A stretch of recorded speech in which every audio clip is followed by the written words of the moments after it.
Hi friends, இன்றைக்கி நம்ம என்ன பார்க்கலான்னா சிம்பிளாக ஒரு உருளைக்கிழங்கு ஃப்ரை தாங்க பார்க்க போகிறோம். இதுக்கு தேவையான பொருள் வந்து உளுத்தம்பருப்பு, மிளகு, சீரகம் இது மூணுத்தையும் போட்டு ஃபஸ்ட்டு ட்ரை பண்ணிக்கோங்க. நெக்ஸ்ட் இதில் வந்து காரத்துக்கு ஏற்ற மேலே காஞ்ச மிளகா போட்டுக்கோங்க.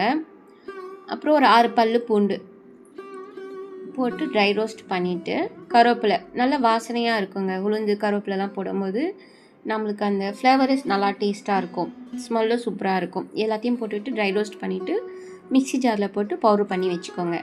நெக்ஸ்ட் வந்து ஒரு பேனில் எண்ணெய் ஊற்றிட்டு கடுகு போட்டுவிட்டு கருவேப்பிலை ஒரு கொத்து போட்டுட்டு நம்ம வேக வச்ச உருளைக்கிழங்கை 4 பீஸாக கட் பண்ணதை இதில் சேர்த்துக்கலாம்.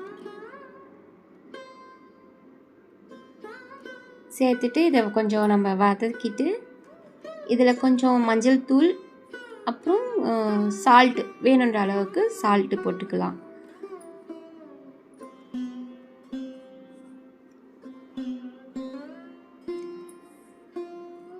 நெக்ஸ்ட் இது எல்லாத்தையும் மிக்ஸ் பண்ணிடலாம். மிக்ஸ் பண்ணிட்டுக்கப்புறமா நம்ம அரைச்சி வச்சுருக்க பவுடரை இதில் உருளைக்கிழங்குல கொட்டி ஃப்ரை பண்ணிக்கோங்க.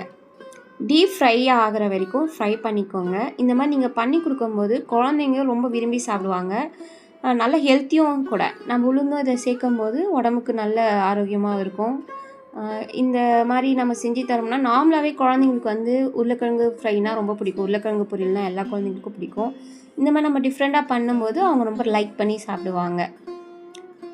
இப்போ இந்த பவுடரை நம்ம அதில் மிக்ஸ் பண்ணிட்டுக்கப்புறமா நல்லா டீப் ஃப்ரை ஆனோடனே ஒரு பிடி கொத்தமல்லி போட்டு தூவிட்டு இறக்கிட்டோம்னா போதும். இது வந்து சைடிஷ்ஷாக ரச சாதம், தயிர் சாதம், லெமன் சாதம், சாம்பார் சாதம், வெரைட்டி ரைஸ் ஆல்மோஸ்ட் எல்லா ரைஸ்க்குமே நல்லா சூப்பராக ஒரு காம்பினேஷனான சைடிஷ்ஷாக இருக்கும்.